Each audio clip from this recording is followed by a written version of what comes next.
Nous allons couvrir le texte pour laisser ces moments entre la direction du Saint-Esprit. Père, Dieu de gloire, Dieu tout-puissant, Adonai, nous voici devant toi. L'heure est arrivée que tu nous parles, Seigneur Dieu. Dans Jean chapitre 1, verset 1, nous avons reçu la révélation, Seigneur Dieu, de ta parole. Au commencement était la parole. La parole était avec toi et la parole était toi. Maintenant que nous voulons recevoir ta parole, donc nous voulons te recevoir. Laisse que, en te recevant, Seigneur Dieu, dans nos cœurs, que tu occupes la totalité de nos cœurs. Que tu nous transfères. Que tu nous transformes, Seigneur Dieu, et que tu nous fasses du bien, Père éternel. Alors que ta parole est dite, ta parole est déclarée, Seigneur Dieu, nous recevons par ta présence la guérison, la transformation, la restauration, le relèvement, la réhabilitation. Au nom puissant de Jésus-Christ de Nazareth, nous avons demandé, nous disons Amen. Veuillez vous asseoir. Dieu est bon. Est-ce que quelqu'un peut dire bonjour à son frère, à sa soeur qui est là? Salut-vous, prenez le temps de vous dire bonjour. Des frères blessés, je me suis le docteur Freddy. Salut. Salut-vous en vous présentant. C'est une journée exceptionnelle.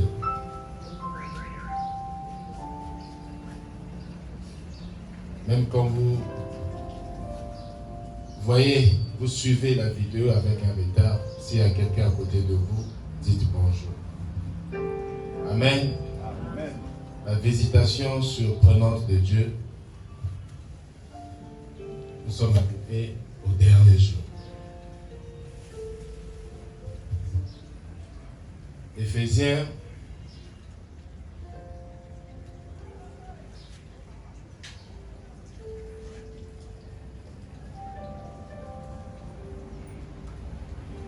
chapitre 3, le verset 20. C'est notre livre principal. Dans ce passage, nous allons lire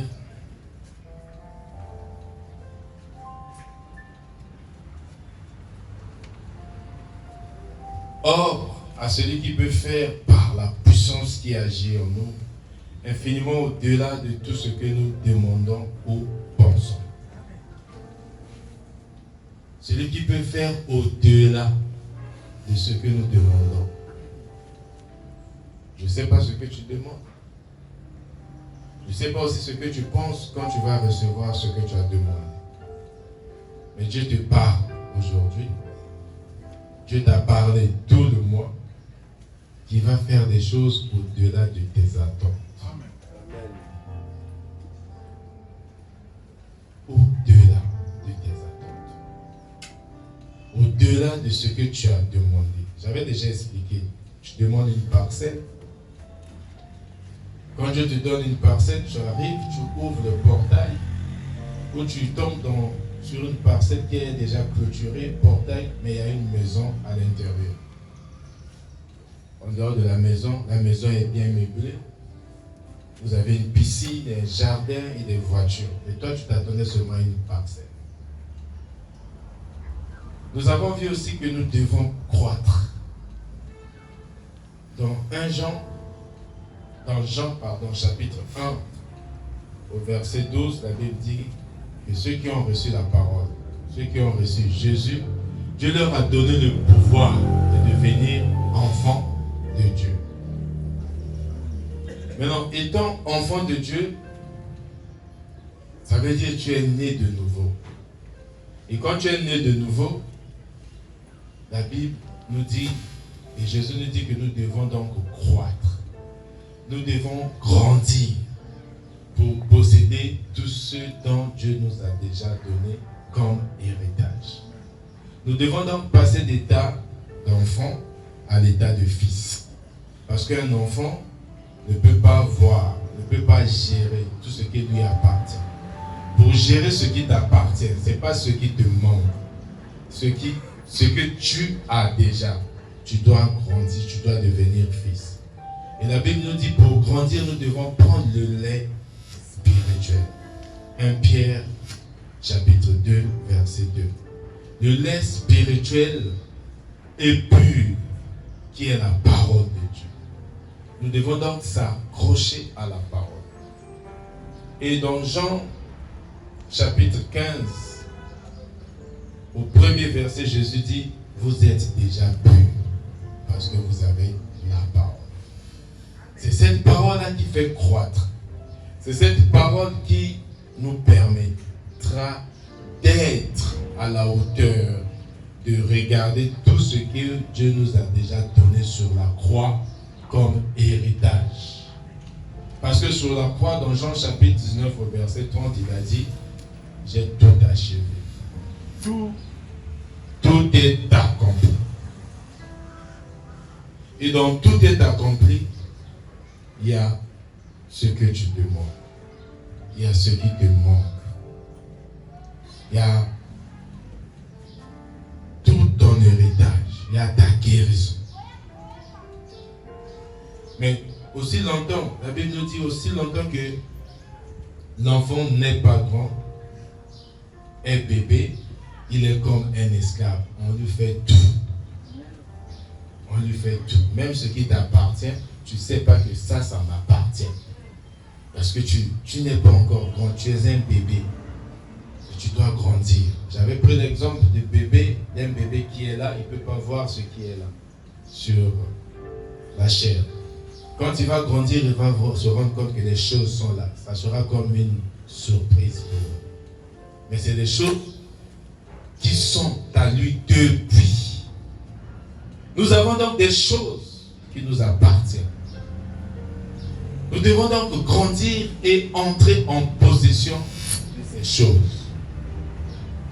Le plus important dans cet enseignement que nous allons comprendre, ce n'est pas donc la main de Dieu, c'est la présence de Dieu. C'est la présence de Dieu. Nous n'avons pas besoin de la main de Dieu, nous avons besoin de sa présence. Parce que dans sa présence, il y a tout. Il y a sa gloire. Il règne. Il ne peut pas régner sans que toi tu entres dans ta destinée. Amen. Amen. Nous avons aussi vu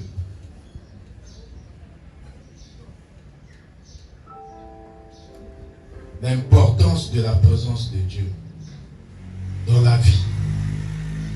Que ce n'est pas le fait que nous avons reçu Jésus comme Seigneur et Sauveur que c'est fini. Nous arrêtons là. Nous devons chercher à prendre par sa juste valeur la présence de Dieu. Nous avons pris l'exemple d'Abinadab.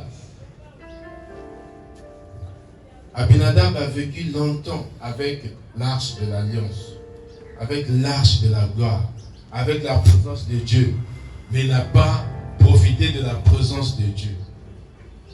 Et l'exemple que nous devons prendre, c'est l'exemple donc de Obed-Édom, qui en 3 mois seulement a reçu l'arche et il a été béni. Lui, sa maison et tout ce qui lui appartenait en 3 mois. Donc si tu crois que tu veux vivre la grâce, la bénédiction de Obed-Édom, le mois de juillet qui finit demain là, c'est ton mois. Amen. Le mois d'août qui va commencer, c'est ton mois. Et le mois de septembre qui va venir après le mois d'août sera aussi ton mois. Amen. C'est si tu crois. C'est pour ça dans Marc chapitre 10 au verset 27, Jésus dit à cet homme, le problème, c'est pas que moi je peux faire, c'est toi si tu crois. Parce que tout est possible à celui qui croit. Et moi je crois, si toi tu ne crois pas pour toi, tu ne crois pas, moi je crois à ta place. Je crois. Pourquoi je crois? Parce que Dieu l'a dit. Si Dieu l'a dit, Dieu va le faire. Il ne ment pas. Il n'est pas un fils de l'homme pour mentir, pour se repentir. Il fait tout ce qu'il dit. C'est pourquoi tu dois avoir cette base-là de foi. La base de foi. Et nous avons aussi appris que celui qui a Christ en lui, celui qui a le Saint-Esprit, ne peut pas s'attendre à la visitation de celui qui est déjà avec lui. Amen. Amen. Tu reçois Jésus comme Seigneur et Sauveur, tu reçois l'Esprit de Dieu. Et en recevant l'Esprit de Dieu, c'est le Saint-Esprit que tu reçois. Et le Saint-Esprit vit maintenant en toi. Tout ce que tu dois faire. Et quand tu l'attristes, protocole. Quand tu l'attristes, tu te repentis. Tu te repens de tes fautes, de tes erreurs, de ton péché. Et il te reprend sous son aile. Et la dernière fois, nous avons parlé de Jacob, de Léa et de Rachel. Laban qui est l'oncle et beau-père de Jacob. Nous n'avons pas vraiment parlé de lui parce qu'il est juste comme un catalyseur dans l'histoire. Amen. Dans Genèse, chapitre 29, nous avons vu comment Jacob est arrivé chez son oncle, le frère de sa maman, Rebecca, Laban. Et quand il a vu pour la première fois Rachel, il était stupéfait de voir une créature comme Rachel. Il a travaillé pendant 7 ans pour avoir Rachel comme femme. Quand le moment est arrivé après 7 ans, son père Laban, après la cérémonie de mariage, après la cérémonie, la célébration, Laban a remplacé, au lieu de lui donner, quand il a dit « Donne-moi ma femme », au lieu de lui donner sa femme, donc Rachel, sur qui il a travaillé 7 ans pour épouser, Laban a remplacé Rachel par Léa, qui est la grande sœur. Et Laban, le matin, le lendemain, donc très tôt le matin, il se réveille, il se rend compte qu'il a passé la nuit avec une autre femme. C'est là où se trouve un peu la complexité de l'histoire. C'est pour ça qu'on dit, si tu crois, celui qui t'a fermé la porte pendant des années, c'est lui qui va t'ouvrir la porte. Amen. Celui qui t'a insulté pendant des années, Dieu va l'aveugler. Celui qui a rejeté ton dossier des années, c'est lui-là qui sera le premier à t'appeler. Amen. Parce que Dieu va l'aveugler. Tu ne peux pas passer toute une nuit avec une personne sans savoir que c'est cette personne-là que tu aimes, que tu as travaillé pendant des années pour en avoir. Toute la nuit. La lune de miel avec une autre personne. Si ce n'est pas Dieu, ça ne peut pas arriver. Jacob était charnel. Il aimait tellement Rachel. Si vous voyez, pendant 7 ans, si un homme aime une femme pendant 7 ans, si c'est la première année, la deuxième année, cette femme finira aussi par aimer cet homme. Vrai ou faux? Amen. Amen. Voilà, tu finiras par aimer cet homme. Et surtout que quand cet homme travaille pendant 7 ans pour t'avoir. Nous avons vu ici que des sœurs, avant même que l'homme se présente à ses parents, il appelle déjà mon mari. L'homme n'a pas travaillé pendant même une année. Ça veut dire qu'il n'a même pas versé la dot, même pas une présentation. Même pas un verre de coca. Toi, tu l'appelles déjà mon homme, mon mari. Les beaux-frères, tu commences à dire, tu n'as pas vu ton beau-frère. Mais on ne l'a jamais reçu dans la famille. Job a travaillé 7 ans. Et la Bible dit que ces 7 ans étaient à ses yeux comme quelques jours.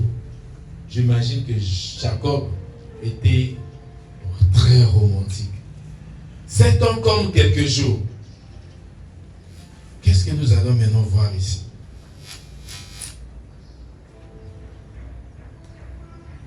Quelqu'un travaille pendant 7 ans pour t'avoir. On dit non, chez nous, c'est d'abord l'aîné qui se marie avant la cadette. Tu ne peux pas prendre la cadette en mariage avant. Tu ne peux pas prendre. Là, ça va mieux.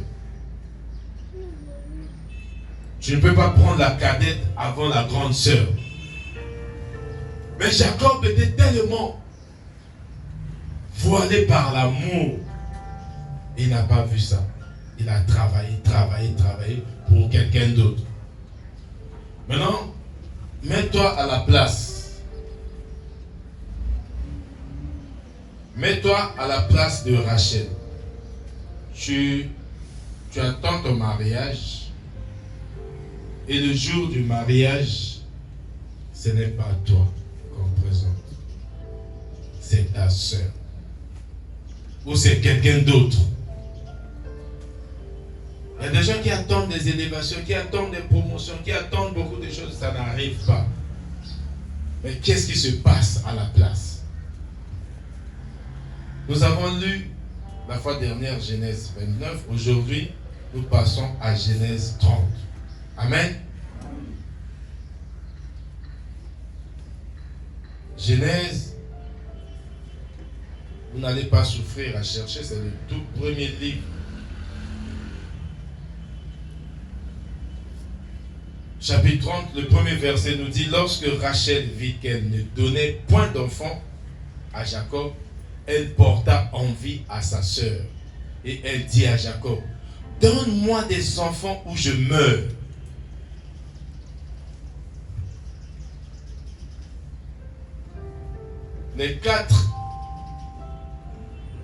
Les 5 derniers versets du chapitre 29, je rappelle. L'Éternel vit que Léa n'était pas aimée. Parce que Jacob aimait Rachel.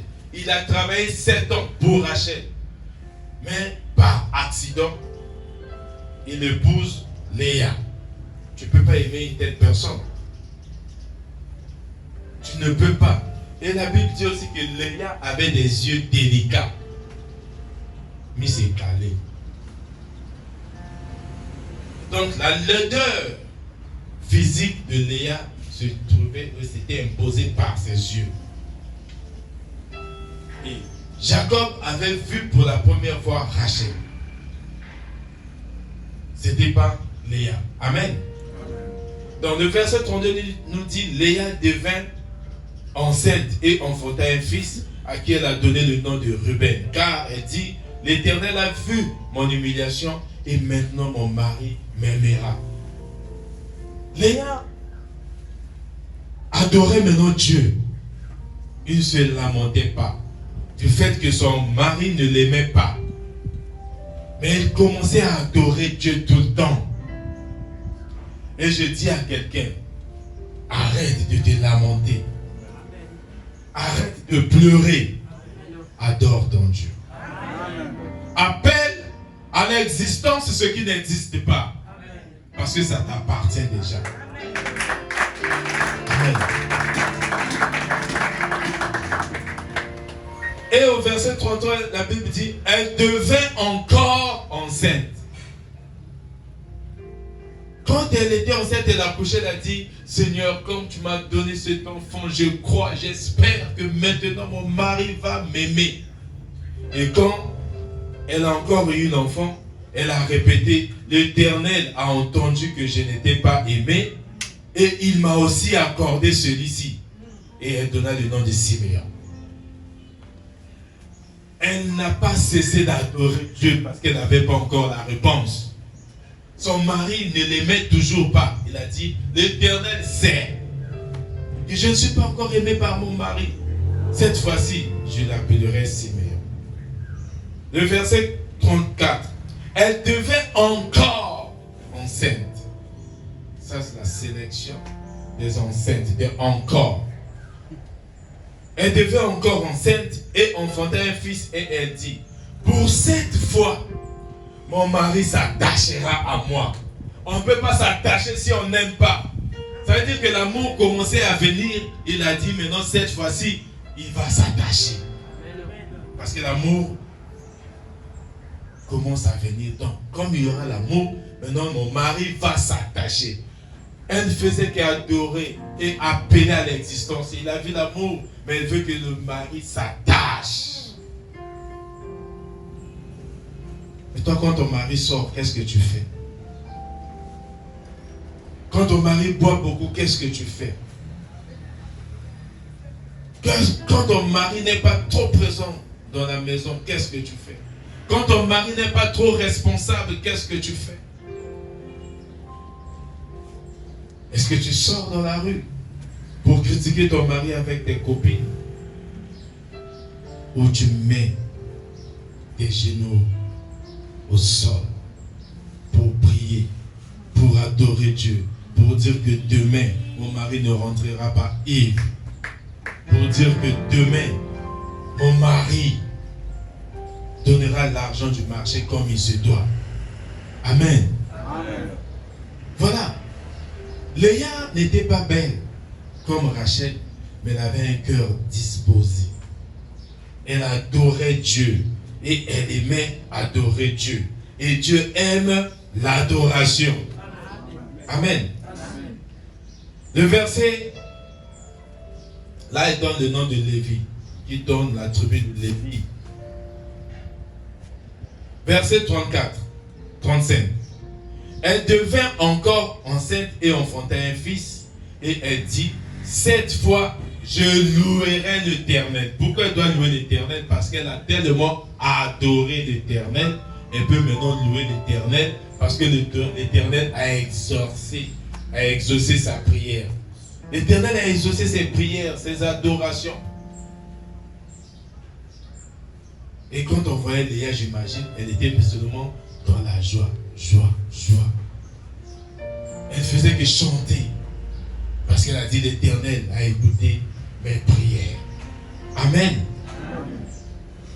Et ça se confirme au verset, le chapitre 30.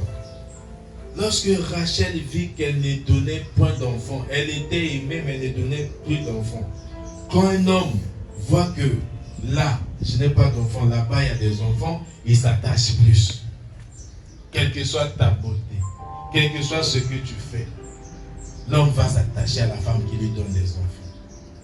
Et il y aura plus l'amour là-bas. On peut que le constater par rapport à la réponse. Elle dit à Jacob,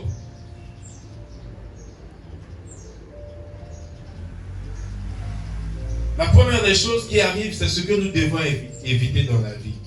Envie. Porter envie sur les autres. Et elle dit à Jacob, donne-moi des enfants ou je meurs. Écoutez le verset 2, la réponse. La colère de Jacob s'enflamma contre Rachel. Et il dit, suis-je à la place de Dieu qui t'empêche d'être féconde? Ici c'est une pique. Ta femme te parle, tu dis, est-ce que je suis à la place de Dieu qui t'empêche d'être féconde? Non, on a péché sur Bota. Nazanzambe. Ça veut dire qu'il n'y avait plus assez d'amour aussi. Au moment des enfants. Parce que de l'autre côté, il y avait des enfants. Elle dit, voici ma servante Bila. Va vers elle. Qu'elle enfante sur mes genoux et que par elle, j'ai aussi des fils. C'était comme ça à l'époque. La première erreur que Rachel a faite, c'est porter envie sur Léa.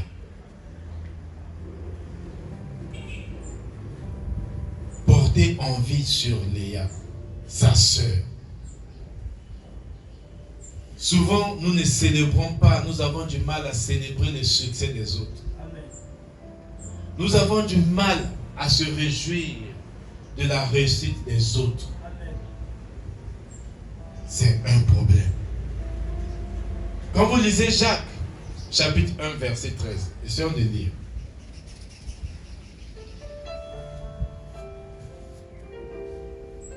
Laissez garder le doigt sur Genèse 30. Nous allons revenir.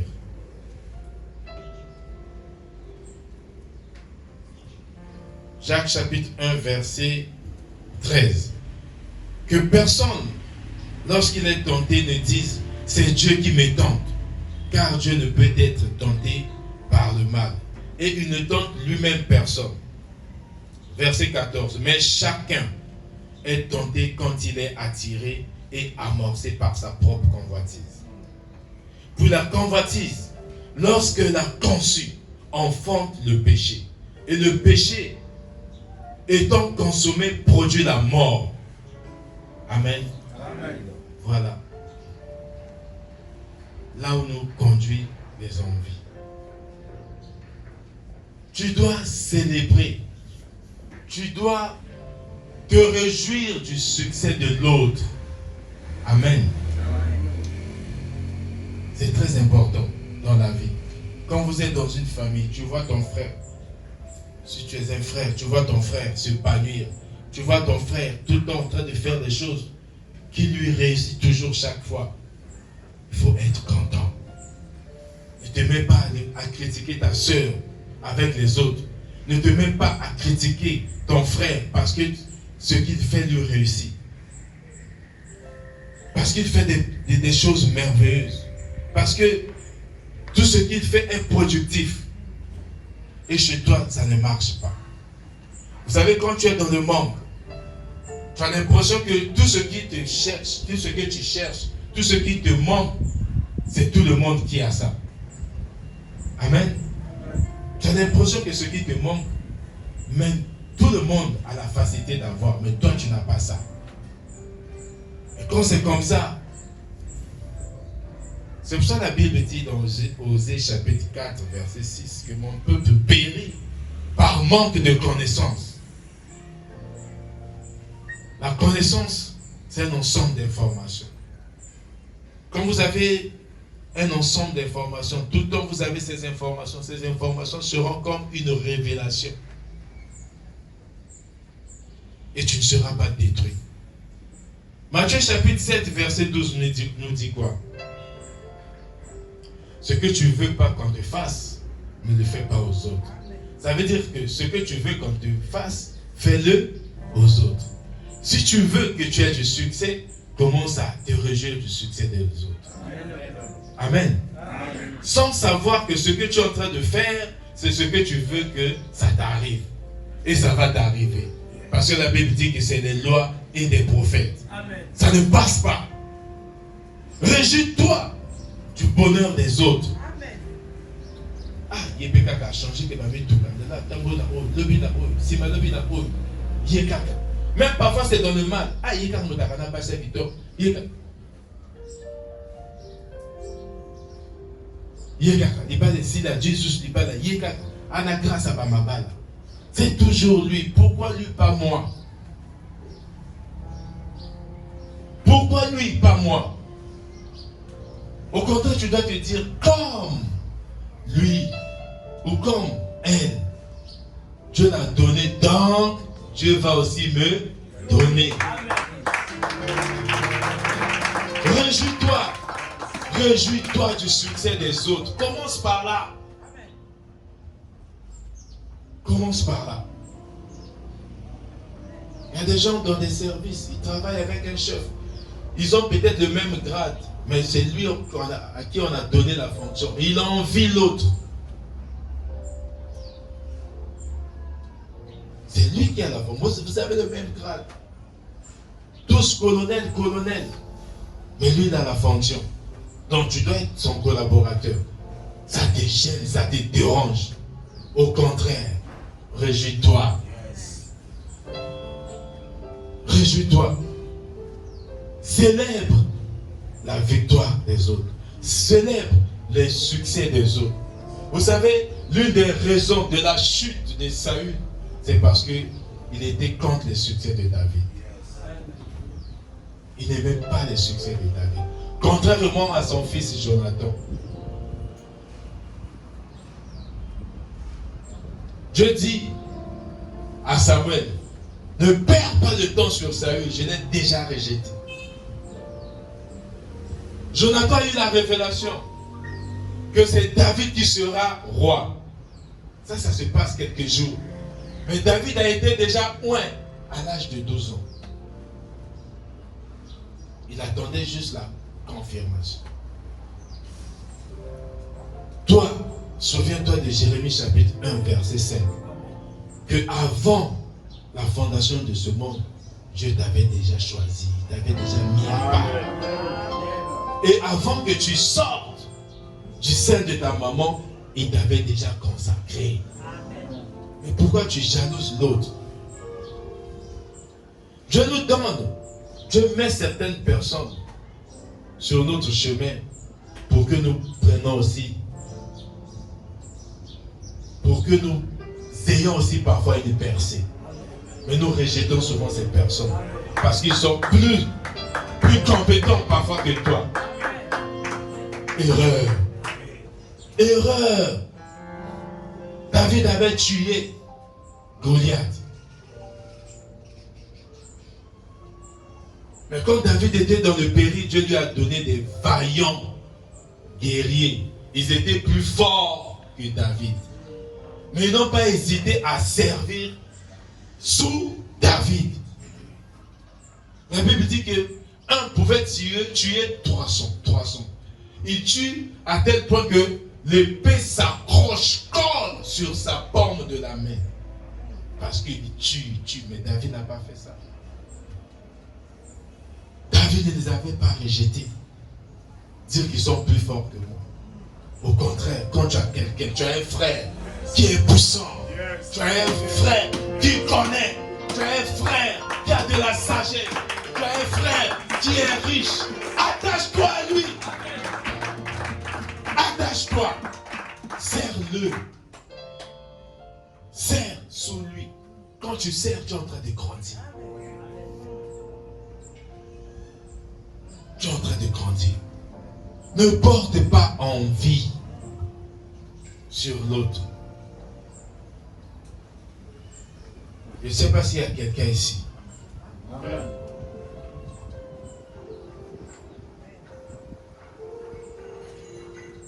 Que personne, lorsqu'il est tenté, ne dise c'est Dieu qui me tente, car Dieu ne peut être tenté par le mal.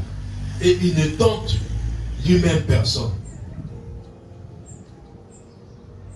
Puis la convoitise, lorsqu'elle la conçue,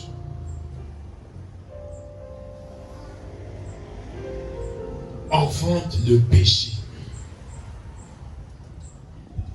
Et le péché étant consommé, produit la mort. On revient sur Genèse 30.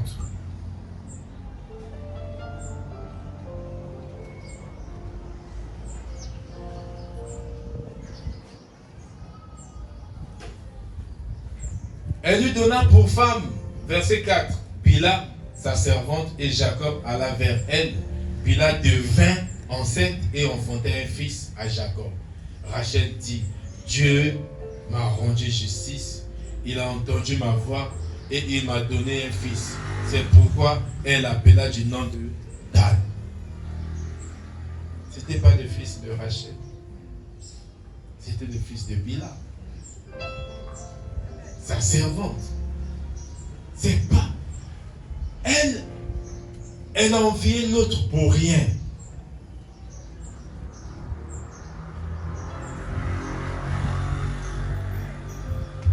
Alléluia. Pour rien. Faisons très attention. Ça arrive souvent dans une même famille, deux sœurs, nées d'une même mère, même père. Il y a des jalousies. Il y a deux frères en Christ. Ça ne peut pas arriver. Quand on dit en Christ, les liens sont encore plus forts. Frère biologique, c'est les liens du sang. Le sang là n'est pas purifié. Frère en Christ, il y a aussi les liens du sang, mais par le sang de Jésus. C'est plus fort encore. Pourquoi je dis c'est plus fort? Dans Galates chapitre 6, le verset 10, la Bible dit: ne vous lassez pas de faire le bien. Surtout avec les frères en la foi. C'est-à-dire des frères en Christ. S'il y a quelque chose à faire, tu vois ton frère en Christ, commence par lui. Tu es en train d'appliquer la parole de Dieu. Ne vous lassez pas. Si tu rends service à ton frère biologique, c'est naturel. Ça, c'est de l'amour naturel que tu dois faire. C'est comme un devoir. Mais quand tu fais avec un frère ou une sœur en Christ, tu es en train d'exécuter la parole de Dieu. Amen. Et la conséquence, c'est le succès, c'est la réussite dans tout ce que tu fais. Amen. Amen. Elle a eu son premier enfant, comme elle a dit, par le biais de sa servante Bila. Du coup, Jacob a maintenant 3 femmes. On peut dire déjà 4 parce que quand on a donné Rachel, aussi on a donné Zilpa. Donc l'autre servante. Il se retrouve avec 4 femmes. Là, il a fait 4 enfants. Ruben, Siméon, Lévi, avec Léa. Il vient maintenant faire le premier enfant, Dan, qui fait 5 enfants, avec Bila.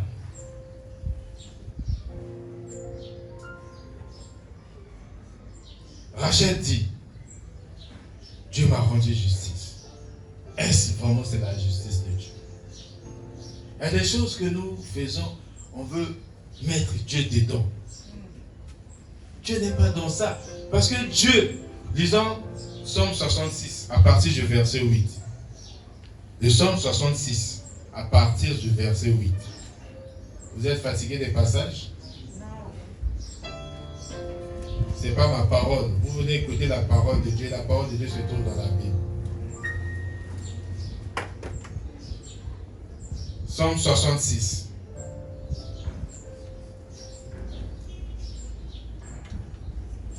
À partir du verset 8. Peuple, bénissez notre Dieu. Faites retentir sa louange. Il a conservé la vie à notre âme et il n'a permis que notre pied chancela. Car tu nous as éprouvés, ô Dieu. Suivons bien.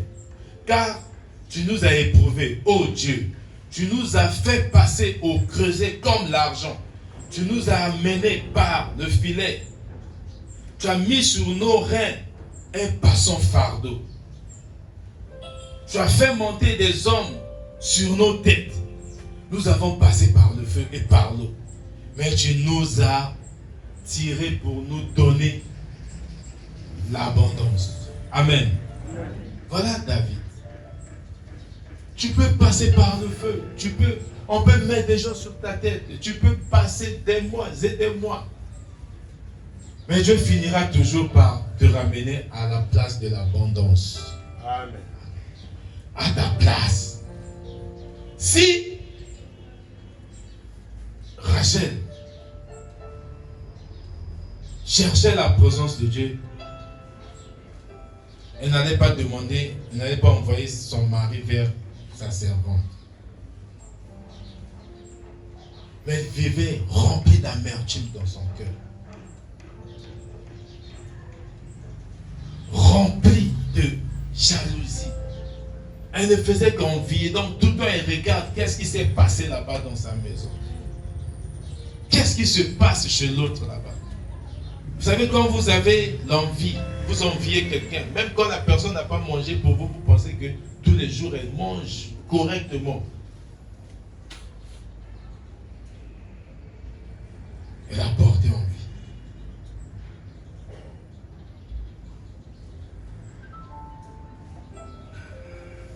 Il y a un temps pour toutes choses. Amen. Amen. Dans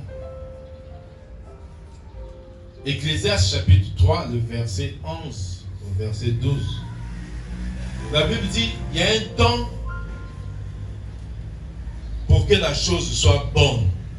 Amen. Voilà. Il faut comprendre que Dieu nous a déjà tout donné. Et ne soyons pas pressés pour avoir les choses avant. Quand tu veux obtenir avant le temps, ce n'est pas Dieu qui donne. Dieu attend son temps. C'est pour ça qu'il dit dans Ecclésiaste chapitre 3, le premier verset, il y a un temps pour toutes choses. Il y a un temps pour naître, il y a un temps pour vivre, il y a un temps pour mourir. Il y a un temps pour attendre aussi. Amen. Il y a un temps pour attendre. Tu ne peux pas tout avoir au même moment. Il y a le temps d'attente. Il y a un temps pour que la chose soit bonne. Rachel ne savait pas, elle ne se connaissait pas. Quand tu as des envies, ça peut te pousser à beaucoup de choses. Ça peut te pousser à aller même chercher ailleurs les enfants. Là, Rachel est allée chercher les enfants ailleurs.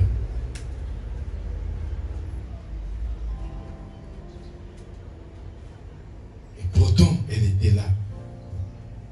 Qui lui avait dit qu'elle n'avait pas d'enfant? Vous savez, le premier enfant de Rachel, c'est qui? Joseph. Joseph, c'est le premier enfant de Rachel. Que Dieu a fait grâce à Rachel. Il lui a donné Joseph. Et pendant qu'on lui donne Joseph, quand vous lisez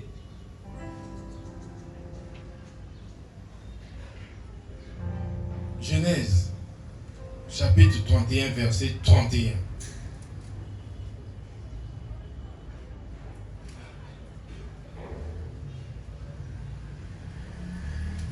Genèse 31, le verset 31. Jacob répondit et dit à Laban, j'avais de la crainte à la pensée que tu m'enlèverais peut-être les filles. Mais périsse celui qui auprès duquel tu trouveras tes dieux en présence de nos frères. Examine ce qui t'appartient chez moi et prends-le. Jacob ne savait pas que Rachel les eut dérobés. Je remonte. Pourquoi?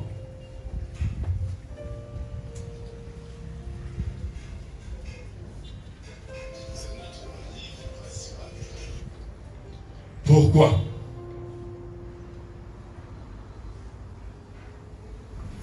Jacob, Rachel avait commencé à adorer les petits dieux au point de voler les petits dieux de son père Ruben. Et Rachel a mis au monde Joseph. En mettant au monde Joseph, Rachel pensait que ce n'était pas Dieu. Il commençait à adorer, il commençait à aller voir n'importe qui. Et c'est ce que parfois toi tu fais. Au lieu de chercher Dieu, tu vas voir les marabouts. Tu vas voir les charlatans, tu vas voir les sorciers. Même les marabouts te disent si Dieu veut. Il te dit si Dieu veut. Mais toi tu vas encore là-bas au moment où tu as le Dieu avec toi. Alors, c'est pas ce qu'on dit. Si Dieu veut, ça va marcher. Mais toi, tu es déjà avec Dieu. Tu cherches autre chose. Vous savez, quand on parle du temps, le temps,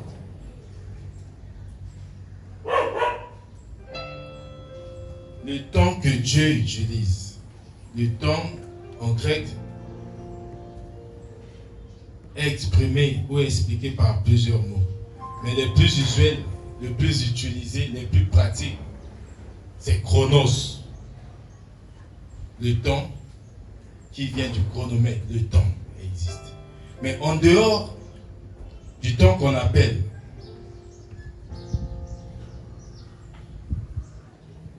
chronos, nous avons aussi le temps qui existe dans le temps.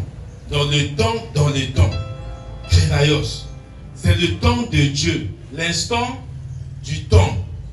Donc quand le temps là arrive, personne ne peut t'arrêter. Mais toi tu ne connais pas ce temps. Tu es pressé d'avoir avant le temps. Et ce que le diable te donne, c'est ce qui t'appartient. Le diable ne donne que ce qui t'appartient, que toi tu devais avoir. Il anticipe. Et après, le moment venu, ce que tu devais avoir, tu ne peux pas avoir. Qu'est-ce qui arrive? C'est la mort. C'est comme ça que le diable fait. Le diable ne crée rien. Donc il y a le temps dans le temps. Et quand ce temps-là arrive, mes bien-aimés, personne ne peut t'arrêter. C'est là où la Bible dit que l'Éternel et l'Éternel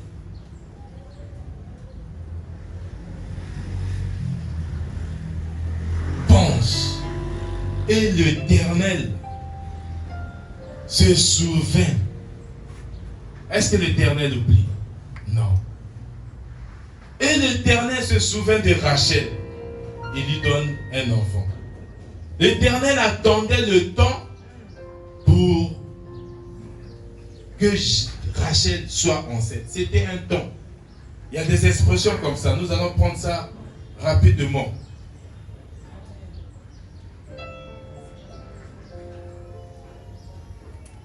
Genèse chapitre 8, verset 1. Genèse chapitre 8, nous allons voir le temps Kairos, c'est-à-dire l'instant de Dieu. Mais la Bible dit ça, chaque fois l'Éternel se souvient. Quand vous voyez l'expression l'Éternel se souvient, ça veut dire que c'est le Kairos, le temps de Dieu, l'instant que Dieu doit agir est arrivé. Amen. Parce que l'Éternel n'oublie pas. Il ne peut pas oublier. Dans Genèse chapitre 8, verset 1. Dieu se souvint de Noé, de tous les animaux et de tous les bétails qui étaient avec lui dans l'arche. Et Dieu fit passer un vent sur la terre et les eaux s'apaisèrent. Ça l'a sorti. La fin du déluge. Genèse chapitre 19, verset 29. Lorsque Dieu détruisit les villes de la plaine, il se souvint d'Abraham. Amen. Vous voyez, je vous parle de l'expression se souvint. Il se souvint pour dire que le temps est arrivé. Que quelqu'un dise, Dieu se souvint de moi. Ça veut dire que c'est aujourd'hui, c'est maintenant. Amen. Amen. Dieu se souvient. Ça veut dire que le temps que quelque chose est arrivé. Dieu se souvient. Ça veut dire l'heure là est arrivée.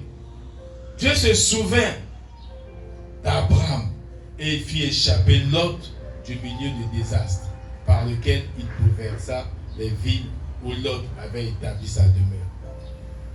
Je vous ai donné Jérémie chapitre 1 verset 5 pour dire que Dieu connaît tout ça.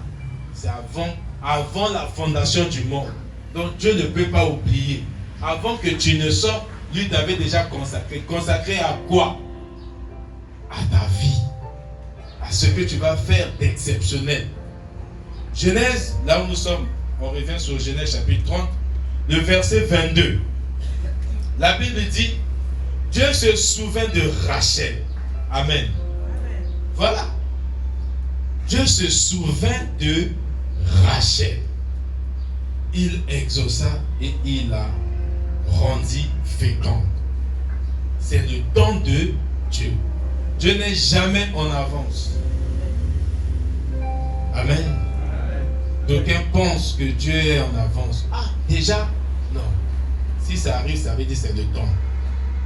Et Dieu n'est jamais aussi en retard. Il fait chaque chose en temps marqué. Dieu parle à quelqu'un. Dieu dit, la Bible dit, comme la Bible dit, Dieu dit à quelqu'un ici, à la personne qui croit, qu'il n'est pas trop tard pour toi. Amen. Je fais chaque chose en mon temps. Je ne fais pas par rapport à ton temps. Je ne fais pas par rapport à ce que tu penses. Je fais chaque chose en mon temps. Si tu crois, tu as reçu. Et Dieu se souvient de Rachel. Il se souvient de Rachel. Dieu se souvient de quelqu'un. Et c'est maintenant là. Il se souvient de Rachel. Rachel, il a rendu Rachel féconde. Vous savez, quand vous vivez maintenant là, il ne faut pas vivre pour soi. Amen. Dieu est un Dieu de génération en génération. Dieu est un Dieu de génération. C'est pour ça qu'il ne faut pas mélanger Dieu avec des petits dieux. Avec des choses. Ne cherchez pas loin. Attachez-vous à Dieu. Ton temps, si ce n'est pas encore arrivé, ton temps va arriver. Amen.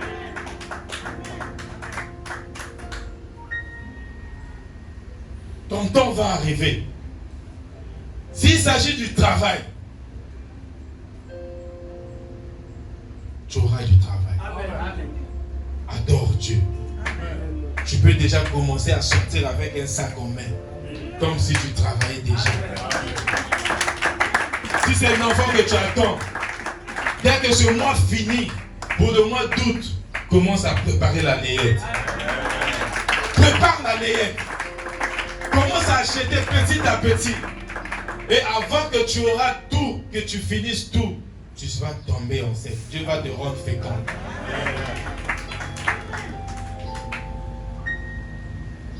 Pour Rachel, c'était aussi un jour ordinaire. Quand Dieu s'est souvenu de Rachel. Ça veut dire quand le temps de Rachel était arrivé. Tu ne peux pas savoir si c'est aujourd'hui ou demain. Mais quand tu crois, tu actives. Amen. Quand tu crois, tu actives.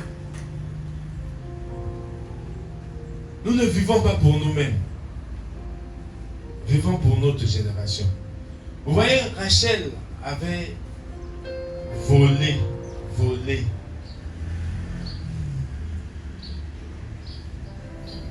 les statuettes de son père, Laban.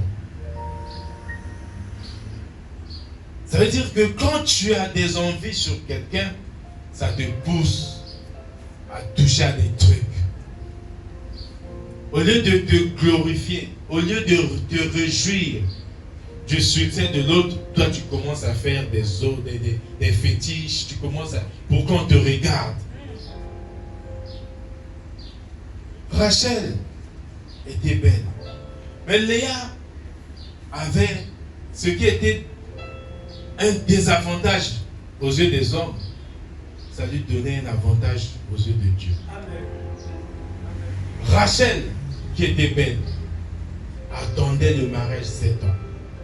Léa ne pouvait pas demander le mariage. Mais Dieu l'a donné un soir, seulement un soir. Un soir.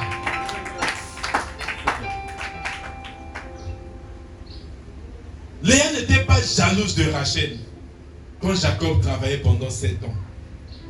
Au contraire, Léa elle avait bon cœur.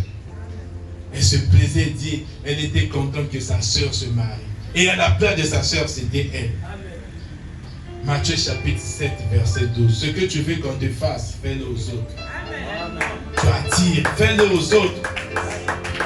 Si tu veux avoir le mariage, commence à aimer les femmes de ta soeur, la femme de ta soeur, les femmes de tes frères. Amen. Amen. Quand tu commences à les aimer, Dieu aussi va te donner ton propre mariage.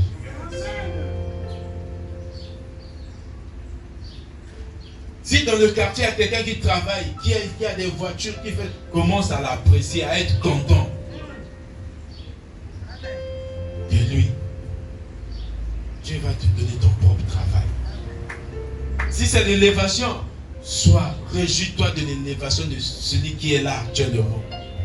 Ne te mets pas à le critiquer tout le temps. Dieu va t'élever aussi. Si c'est les enfants, commence à aimer les enfants des autres. Amen. Commence à aimer les enfants des autres. Si c'est la grossesse, ça commence par là. Quand tu vas à une femme enceinte, tu dis, hey! Comme disent dans certaines ethnies, Ngoyao. Et c'est bien cette femme enceinte. Et Dieu soit loué. Amen. Amen.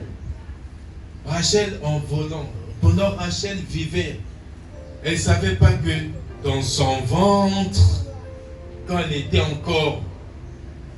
n'avait pas encore d'enfant, que dans son ventre, il y avait des princes.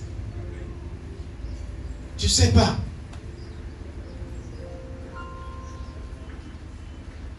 Quand Rachel accoucha pour la deuxième fois, elle est morte en plein accouchement. La parole que son mari avait déclarée s'est accomplie. Parce que c'est chez elle qu'on avait trouvé les statues de son père. Et Jacob a dit que cette personne soit maudite. La malédiction l'a suivi. Et Benjamin est resté avec Joseph et ses frères et son père. De Benjamin, nous avons le roi Saül. Amen. Amen. Le roi Saül vient de Benjamin. La reine Esther vient de Benjamin. Mais elle ne savait pas. Elle ne savait pas que dans son ventre, il y avait des rois. Il y avait des princes comme Joseph, qui est parti de la prison pour être premier ministre en un seul jour.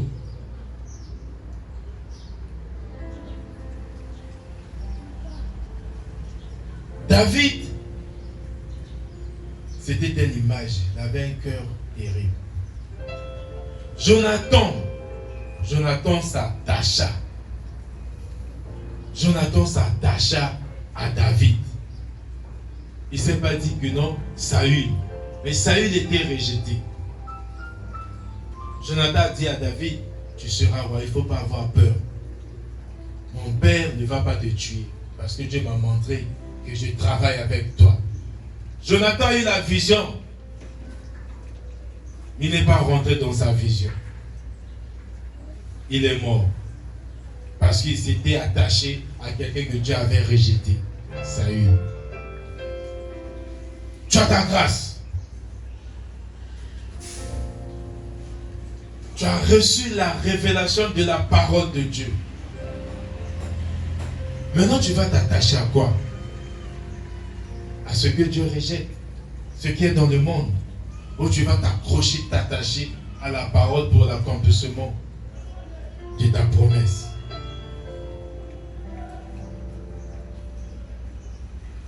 Pendant que Saül était en train de tuer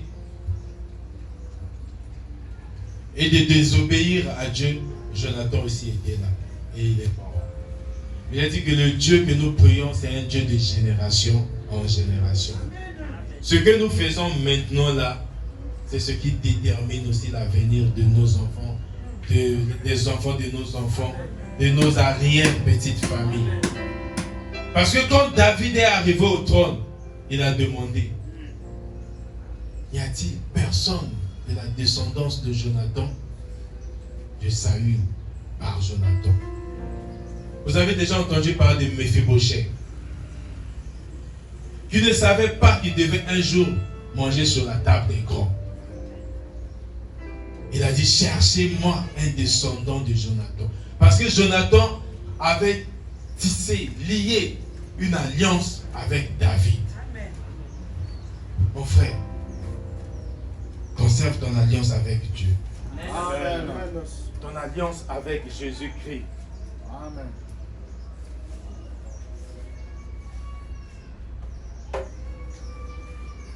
Conserve ton alliance, le courant est parti, comme on dit. Avec Jésus. Et Dieu se souvient toujours de son alliance.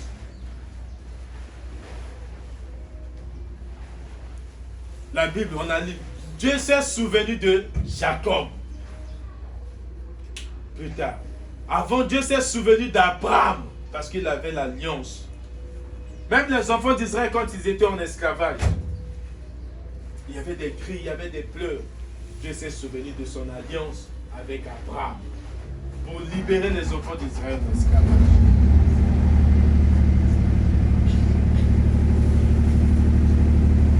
Parce que chaque matin tu quittes, tu laisses, tu abandonnes ton lit pour écouter sa parole. Ce que tu es en train de faire, Dieu va se souvenir de ça. Mais garde ta foi. Garde ta foi. Dieu est fidèle à son alliance. Dieu se souvient toujours de son alliance. On revient sur, il y a un détail important.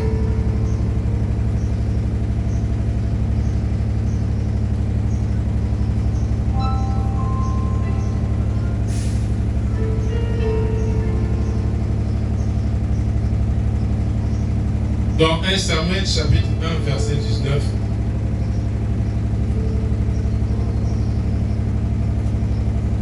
Samuel chapitre 1 verset 19. Ils se levèrent de bon matin et après s'être prosternés devant l'Éternel, ils s'en retournèrent et revinrent dans leur maison à Rama. Elkana connut Anne, sa femme, et l'Éternel se souvint d'elle. Amen. Je ne sais pas, aujourd'hui, Dieu parle à quelqu'un. Dieu veut toucher les entrailles de quelqu'un.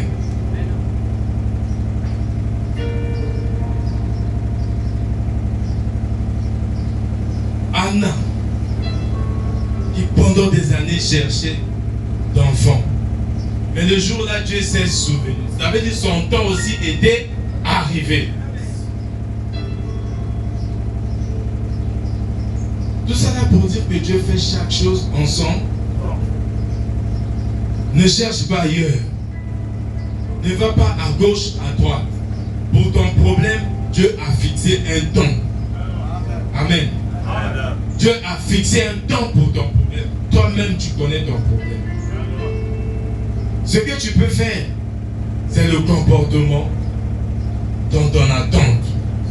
Comment tu te conduis dans ton attente? On a dit tout à l'heure, quand tu vas voir les charlatans, les marabouts, ceux qui nous avalent. Donc, au lieu d'aller là-bas, va directement chez Dieu. Reste accroché à ton Dieu. C'est lui qui te change, c'est lui qui te donne. C'est lui. C'est pas quelqu'un d'autre.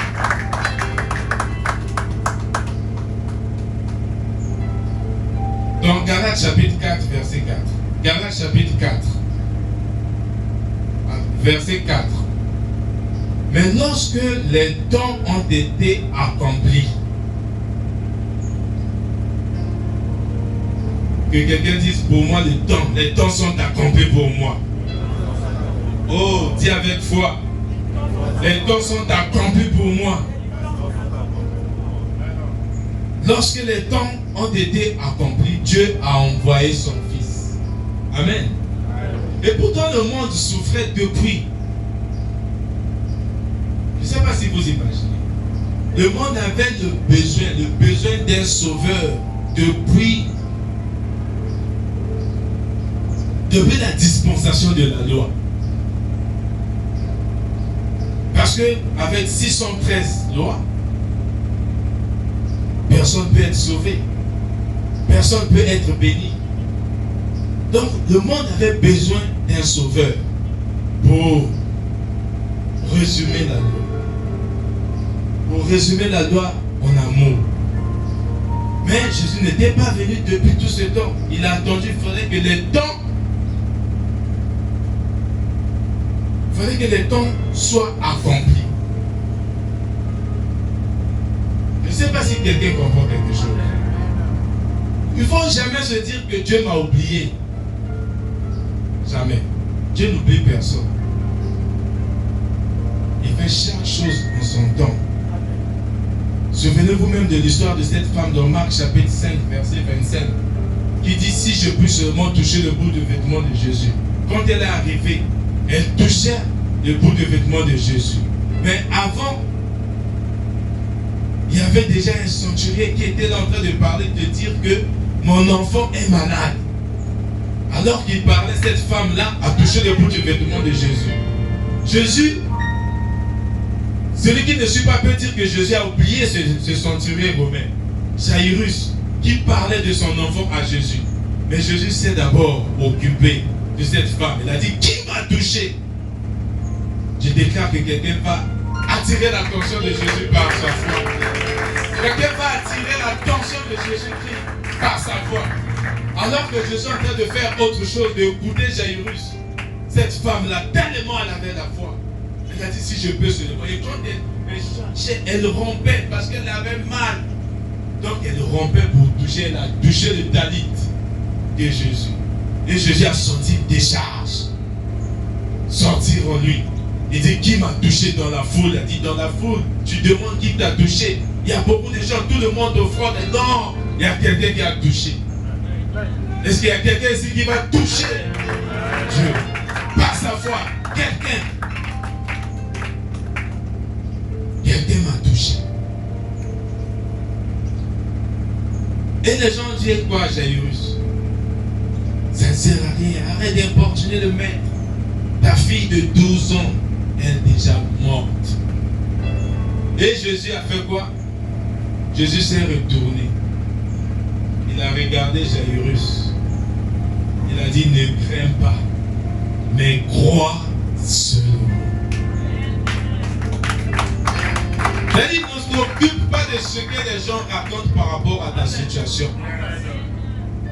Pendant qu'ils s'occupent des autres, ton temps n'est pas encore arrivé. Et ton temps va arriver. Amen.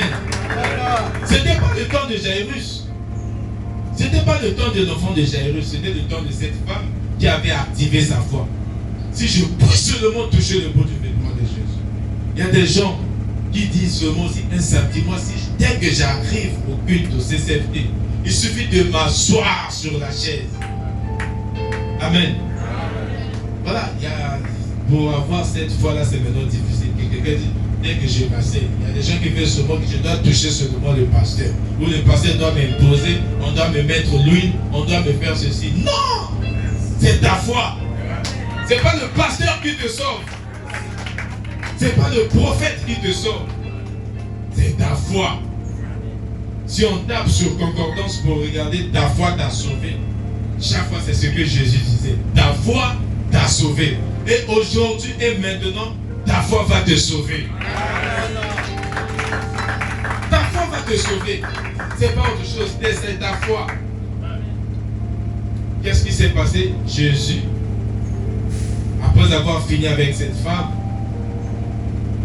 a pris 3 de ses disciples pour aller dans la maison de Jairus. Cet enfant était mort. Et quand il est arrivé, il a posé seulement son talit sur l'enfant. Il dit juste un mot: talit koum. Jeune fille, lève-toi. Amen. Voilà. C'était là maintenant, le temps était accompli pour cette fille. Ton temps arrive. Et ton temps est déjà arrivé. Il suffit de croire. N'envie pas l'autre. Tu es un enfant de Dieu. Si le même Dieu a donné à Jacques, le même Dieu va donner à Pierre. Amen. C'est le même Dieu. Mais il donne dans des temps différents. Quand le temps est accompli, ça veut dire, j'explique. Quand vous prenez un seau, le seau, quand le seau n'est pas rempli, c'est-à-dire le seau n'est pas plein, le seau n'est pas rempli, tu peux mettre de l'eau, l'eau se trouve quelque part. Tu mets au fur et à mesure, l'eau monte dans le seau, l'eau monte soit dans le verre, mais ce n'est pas encore accompli. Ça veut dire que le verre n'est pas encore plein. Quand c'est plein, on appelle ça, ça donne une expression, la plénitude. Ça veut dire que c'est le temps de Dieu. C'est arrivé maintenant, tu peux dire, je peux prendre mon verre et boire. Amen. Ne soyez pas pressés avec Dieu. Dieu n'est jamais en avance. Il n'est jamais en retard. Il fait chaque chose en son temps. La fois dernière, je vous ai donné l'exemple ici. Une femme peut être enceinte. Si le mari attend un enfant pendant des années, ce n'est pas à 2 mois que la femme va accoucher parce que le mari attend l'enfant. Le temps fixé pour une grossesse est de 9 mois. Tu dois attendre 9 mois pour avoir ton enfant. Et c'est pareil pour ta situation. Ne te dis pas que Dieu t'a abandonné. Amen. Ne te dis pas que tu ne vaux rien aux yeux de l'Éternel. Dieu t'aime. Dieu t'aime. Ne cherche pas à aller partout ou un endroit où on fait des matin, midi, soir, matin pour avoir la grâce. Non. On a parlé de ça hier dans le groupe. Dieu t'aime. Le fait que Dieu t'aime, ça te suffit. Le fait que Christ est en toi, ça te va. C'est pas l'offrande que tu donnes qui va te donner la bénédiction. Jamais. Qui a déjà vu Dieu en train d'utiliser l'argent? Qui a déjà vu?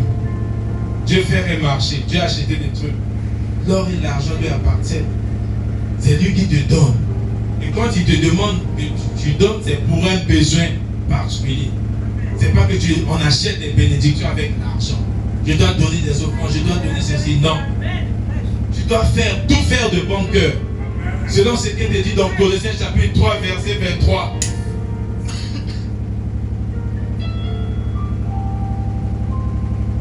Faites toutes choses de bon cœur. Dieu regarde la motivation du cœur. La manière de donner est plus importante que ce qu'on donne. Ce n'est pas ce qu'on donne qui compte. C'est la manière de donner. D'où 1 Corinthiens chapitre 13, le verset 1. La Bible dit, si tu donnes juste pour qu'on te voie, tu n'as rien fait. Donc quand tu partages à quelqu'un, tu veux faire du bien, fais-le de bon cœur. La course est freinée. Tu donnes l'offrande pour la bénédiction des richesses ou pour déclencher quelque chose, c'est faux. Il n'y a pas de liaison. Ce qui est important pour toi, Christ en toi, l'espérance de la gloire. Colossiens chapitre 1, verset 27. Si Christ est en toi, tu as besoin de quoi? Qu'est-ce qui peut te manquer? Amen. Amen. Attention, on peut périr par manque de connaissance. C'est pour cela nous devons toujours chercher la connaissance pour agir. Quelqu'un va te dire, j'ai rêvé, j'ai fait un songe sur toi. Dieu m'a parlé pour toi. Tu dois sceller la vision ou la prophétie. C'est de l'arnaque spirituelle, je vous l'ai dit aujourd'hui. C'est de l'arnaque spirituelle. Si lui ne dit pas ce que Dieu a dit, ça va toujours arriver. Parce que ce que Dieu dit arrive toujours. On n'a pas besoin, il n'y a pas de liaison entre ce que Dieu dit et l'argent. Faisons très attention. Quelqu'un m'a dit, nous on n'est pas bénis parce qu'on ne donne pas les offrandes. Mensonge. Il y a des gens qui ont des trucs, ils ne donnent jamais des offrandes dans la rue.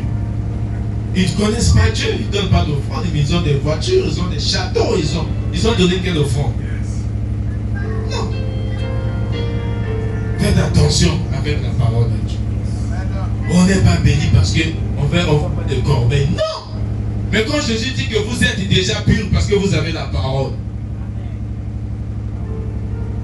Mais qu'est-ce que vous allez faire de l'œuvre de la croix? L'œuvre de la croix. Non. Ne revenez plus avec ça. On n'est pas béni. Non, vous êtes bénis. La Bible ne dit pas que mon peuple périt par manque de miracles. Ou mon peuple périt par manque d'offrandes. Mon peuple périt par manque de connaissance. C'est d'abord la connaissance que nous devons avoir. La parole. Les miracles. On fait les miracles ici au quotidien. Ceux qui sont sur la plateforme vivent ça. Si on laisse les témoignages ici, il y a des miracles. Mais le plus important pour toi, c'est la parole. Tu connaîtras la vérité t'affranchira. C'est la vérité dont tu as besoin. Dieu n'est jamais en retard. Et Dieu n'oublie personne. Amen. Je peux partager. Le frère Junior, il élève en dignité pour le bien de toute l'assemblée. Donc si il est élevé, il faut glorifier Dieu. Réjouissez avec son bonheur. Amen. Réjouissez-vous. Contentez-vous de ce que Dieu donne. La grâce est là. La gloire de Dieu est là. Tu peux avoir 1 milliard aujourd'hui. Tu veux construire le bâtiment de ce genre. Mais ça va te prendre du temps. Tu as l'argent, mais ça va te prendre du temps. Il faut creuser, il faut faire des poteaux. Après, il faut attendre. Quand tu arrives, tu as fait des briques, tu fermes, tu fais des briques. Tu montes, mais il y a la date. Il faut peut-être 21 ou 23 jours. Tu dois attendre. Après, tu élèves encore. Voilà. Donc, chaque chose en son temps. C'est ce que Rachel ne savait pas. C'est ce que Rachel ne savait pas.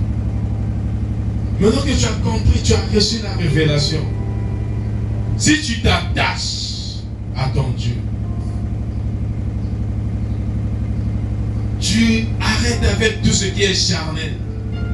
Selon ce qui est écrit dans Galates chapitre 5 au verset 19, on nous a cité les œuvres de la chair. Tu arrêtes. Tu prends la décision maintenant. Demain, c'est le dernier jour du mois de juillet, le mois d'août et le mois de septembre. Tu vas vivre la gloire de Dieu. Parce que Dieu ne ment pas. Tu vas vivre la gloire de Dieu. Tu reviendras ici pour témoigner. Tu vas venir ici pour témoigner. Tu reviendras ici pour témoigner. La visitation de Dieu. C'est quelque chose que Dieu nous a donné depuis la croix. Tout ce que nous cherchons, Dieu nous a donné sur la croix.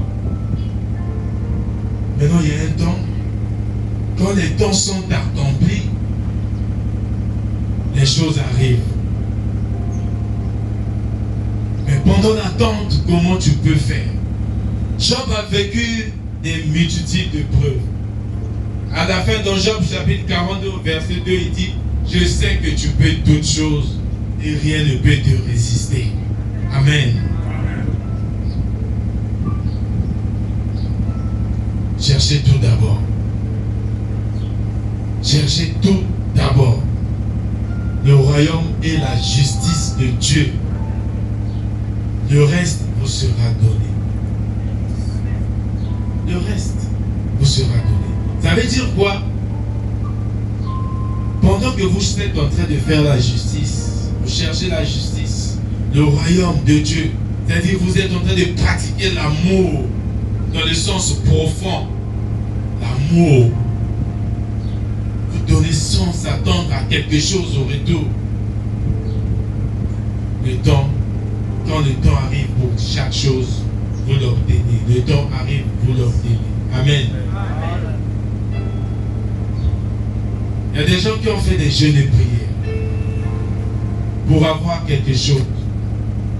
Des gens qui ont rempli l'église des dons, des choses pour avoir, ils n'ont jamais eu. Amen. C'est quand ils n'avaient rien, ils essaient d'accrocher à la parole de Dieu. Et ce n'était pas parce qu'ils étaient accrochés à la parole de Dieu, c'est parce que l'heure était arrivée pour obtenir ce qu'ils demandaient. C'est ce qui lui appartenait depuis. Le temps est arrivé, il a reçu. Amen. C'est comme aujourd'hui, je dis que non, la sœur, aujourd'hui, tu vas vivre un miracle. Tu parles, tu vis un miracle, tu dis que c'est le pasteur qui avait dit, c'est le pasteur qui a fait. Mensonge. C'est ton temps qui est arrivé.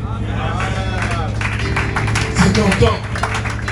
Jésus pouvait aussi arriver depuis, mais il n'était pas arrivé. La Bible dit, quand les temps ont été accomplis. C'est là où on dit Dieu se souvient. Dieu se souvient. Quand ton heure arrive, c'est ton heure. Personne ne peut arrêter. En attendant, ce que tu vas faire, c'est vivre dans l'amour. Vivre dans la volonté de Dieu. Mener une vie de prière. Amen. Mener une vie de prière. Pour éviter les conséquences de ce que tu es en train de faire. Tu peux commettre un acte. Tu demandes pardon. Dieu te pardonne. Mais tu dois assumer les conséquences de ce que tu as fait. D'une manière ou d'une autre, tu vas assumer les conséquences. Mais pour éviter de ces choses, conduis-toi dignement d'un enfant de Dieu. Amen. Qui reçoit quelque chose aujourd'hui, comme on l'a dit la fois dernière, quand on a touché Galates chapitre 5, verset 19, les œuvres de la chair sont l'impudicité. J'avais remarqué les têtes étaient courbées. Et la semaine dernière, quand on a commencé les déclarations des bénédictions, il y avait beaucoup d'amen.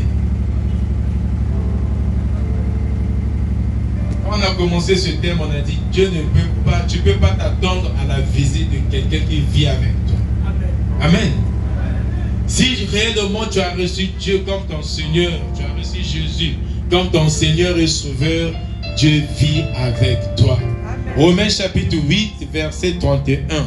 Si Dieu est pour nous, qui peut être contre nous? Si Dieu est pour nous, ça veut dire que quand Dieu est pour toi, Dieu est avec toi. Amen. Dieu veille sur toi, Dieu te protège. Galates chapitre 2,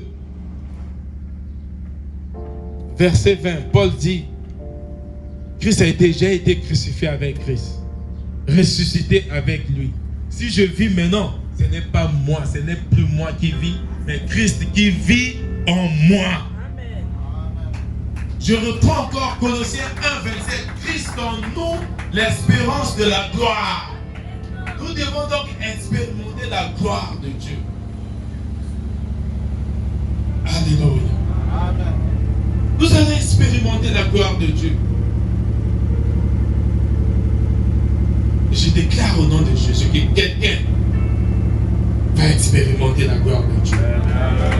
Je ne parle pas de demain, je parle d'aujourd'hui. Amen. Je parle d'aujourd'hui. Quelqu'un va expérimenter la gloire de Dieu.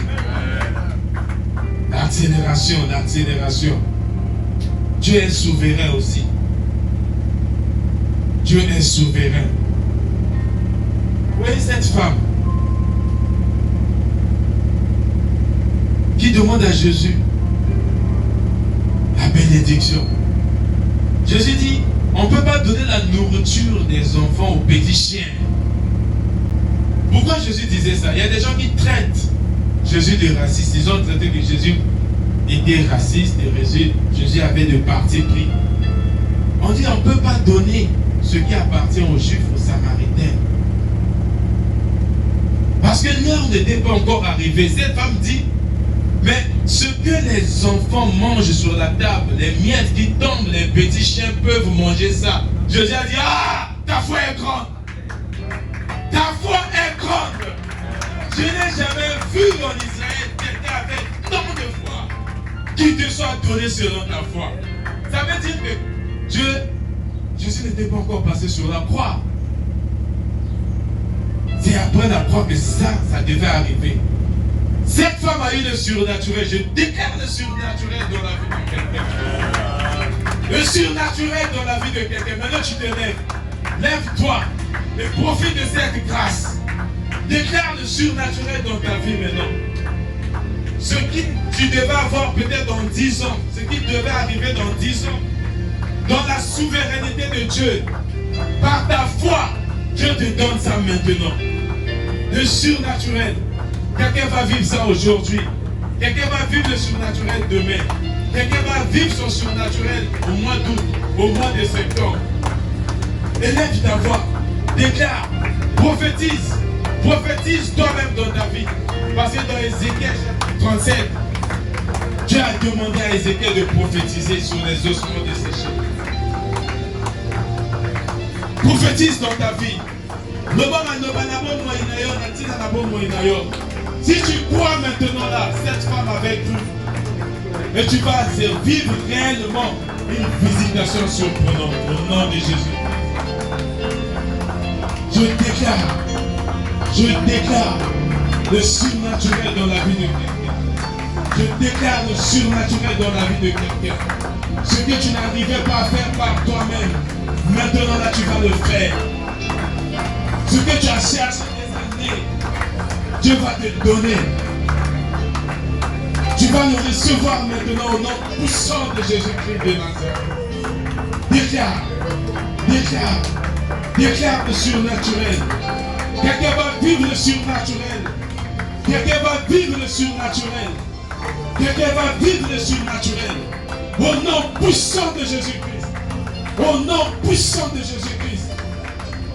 Jésus s'est retourné, il a regardé Jairus. Il a dit, le problème c'est pas moi, c'est toi. Si tu crois, ne crains pas mes croix seulement. Ne crains pas mes croix seulement. Ne crains pas mes croix seulement. Dans Marc chapitre 11, verset 24, la Bible dit, si tu ne doutes pas de ton cœur, tu demandes quelque chose. Tu crois que tu l'as reçu, tu le verras s'accomplir. Alléluia. Et c'est maintenant donc, tu vas voir s'accomplir. Tu anticipes les événements dans ta vie. Tu anticipes les événements dans ta vie. Tu appelles le surnaturel au nom de Jésus-Christ dans ta vie. Je déclare le surnaturel. Reçois au nom de Jésus. Reçois au nom de Jésus-Christ le surnaturel, au nom puissant de Jésus-Christ de Nazareth. Que quelqu'un reçoive son surnaturel. Au nom de Jésus-Christ. Au nom de Jésus-Christ. Au nom de Jésus-Christ. Au nom de Jésus-Christ. Au nom de Jésus-Christ de Nazareth.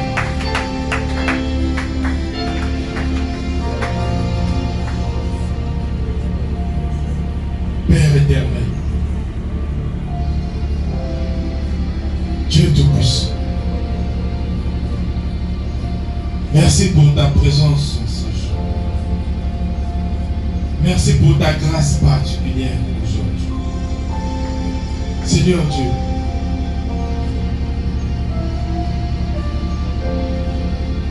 nous avons plus besoin de toi. Nous t'appelons Jéhovah Shammah. Nous t'appelons El Shaddai. Parce que tu es un Dieu qui a toute puissance.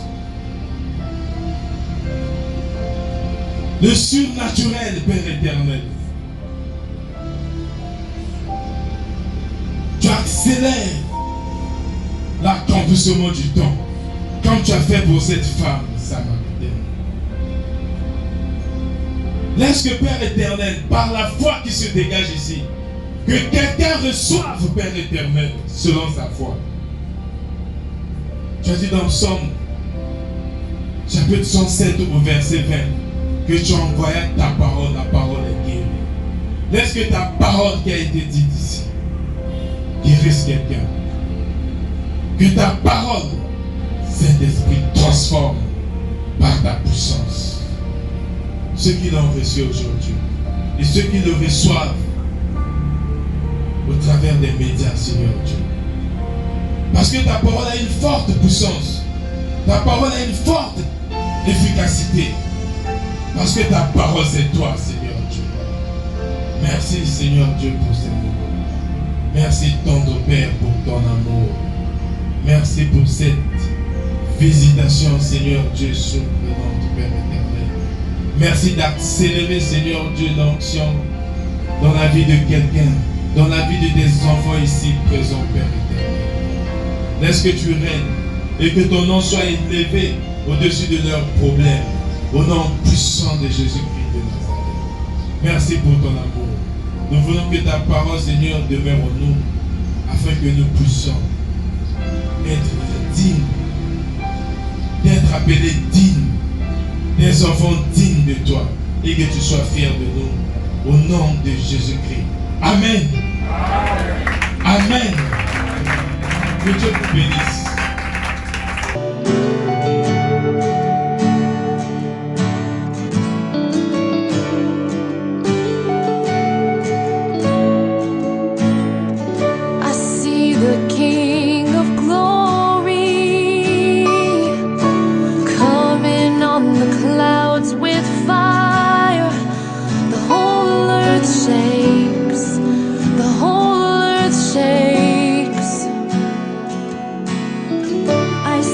Is a